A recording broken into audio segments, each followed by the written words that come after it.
The Warsaw Uprising began on the 1st of August, 1944. 0 hour, or W hour as they called it, was supposed to be at 5 o'clock.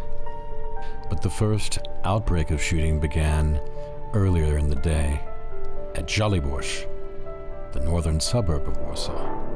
That encounter, which began at 1:30 p.m., was the first skirmish of the Warsaw Uprising. As the saying goes, much has been written.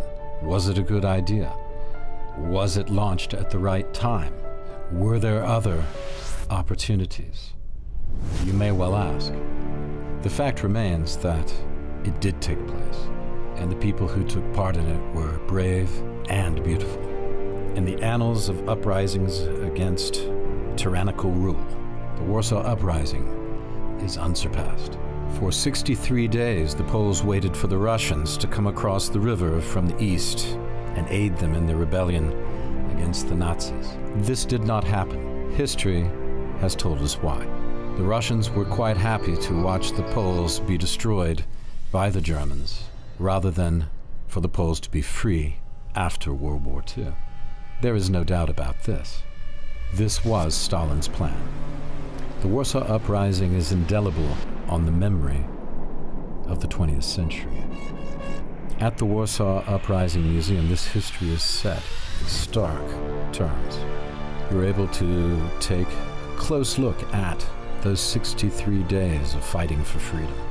This is an experience that will not leave you untouched. It will change the way you think about history of this time. And it will remind you of what a great capital Warsaw actually is. The city that stood against one of the greatest tyrannies the world has ever seen and rose again to become a modern leading city in Europe.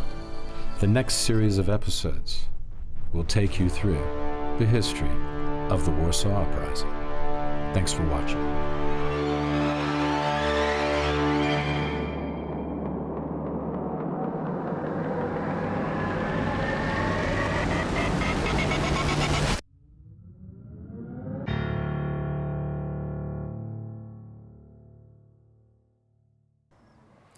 Today, this is a quiet suburb in the north of Warsaw. But in 1944, it was quite a different scene. In the summer of 1944, events were moving toward what can only be described as a shot heard around the world, the Warsaw Uprising. Because during that summer, there was a culmination of efforts which had begun over a period of years since the German invasion in 1939. Weapons had been stockpiled. Bombs had been made. All kinds of plans had been made. A radio station had been set up. Everything in preparation, working with the government in exile in London for an attack against the Germans when the time was right. And so it happens that the date was pinpointed, and at 5 o'clock on the 1st of August in 1944, the Warsaw Uprising would begin. There has never been anything quite like this. You had an entire city backed by people in the provinces engaged in a completely secret operation from keeping it secret from the German occupiers. Now, why am I standing here? Why is this particular place, which is actually just a stone's throw from where I live, why is this particular place so important? Well, I'll tell you why. Because Żoliborz was one of the main centers of the resistance. It was near Campinas, the national park, which is further to our north and on this side of the Vistula. Vistula is here, Praga neighborhood is on the other side, and the Russians were advancing towards Praga, you see. The British government, the Allies, had promised support for this uprising, so everything was aiming for this day and this time. The Russians had said they were going to come in. They were very close. They were within 10, 15 kilometers of Warsaw at this time. So everything was ready on the 1st of August. But what happened? Well, even the best planned events don't always go according to plan. And in this case, in this very street, a truck was coming along. It was full of German gendarmes, police, not actual soldiers, but policemen. And the local cadre of the Home Army, the Army Krajowe, the AK, which was the secret army, the name of it. Some of those young people got pretty excited. I believe they were tied up with the Boy Scouts in this area, because scouts played, teenage scouts played a big, big part in the Warsaw Uprising. And children as young as 10 years old were, and this sort of age, were used as messengers. So it was really a highly integrated and, in fact, amazing feat that was about to happen. So this group of kids saw these gendarmes coming along. They couldn't restrain themselves, and they began shooting at them. So this plaque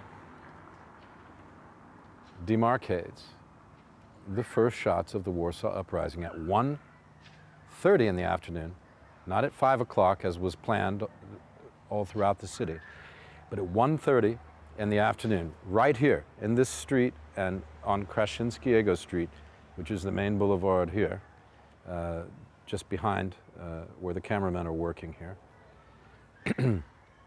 And they attacked the Germans. The Germans just thought it was an isolated attack. Later in the day, as we're going to find out as the programs, this series of programs continues, we're going to see what happened during the uprising as we go to the Uprising Museum. Imagine a whole town in revolt after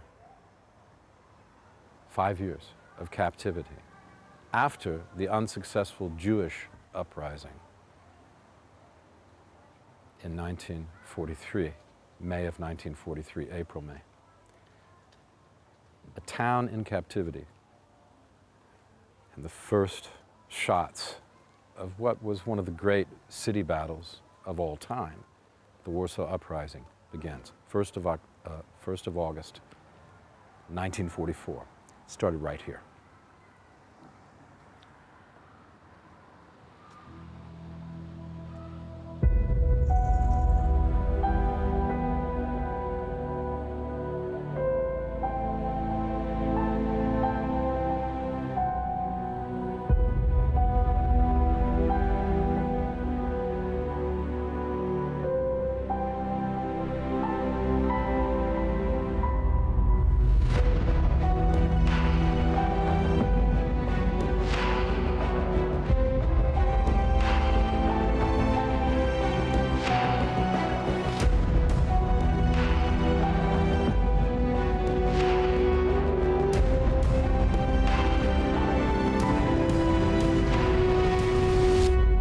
So here we are. We're back a few streets over from where we started. We're still in Żoliborz. And in this quiet, apparently innocent street, a lot of things were taking place behind the scenes, as you're about to find out. Because if you're going to make a lot of bombs and you're going to make a lot of guns, they did actually manufacture guns, including machine guns.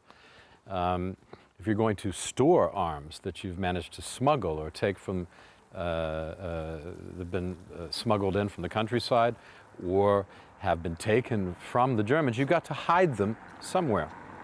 And in fact, they called it the underground army for a reason. And in this case, as you'll see, it was truly underground.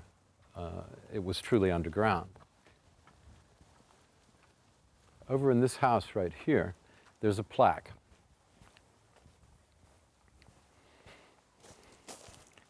And this plaque says that in the basement there was a storeroom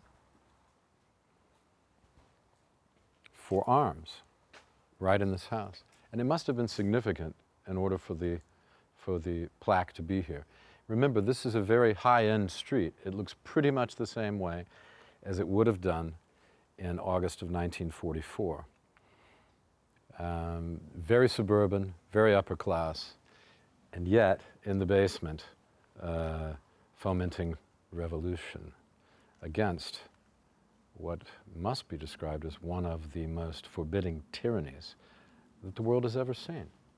So these were brave people, these were beautiful people. In fact, I saw that phrase put under a film by the BBC, a Time Watch film about the Warsaw Uprising. Somebody wrote, "These were brave and beautiful people," and indeed they were.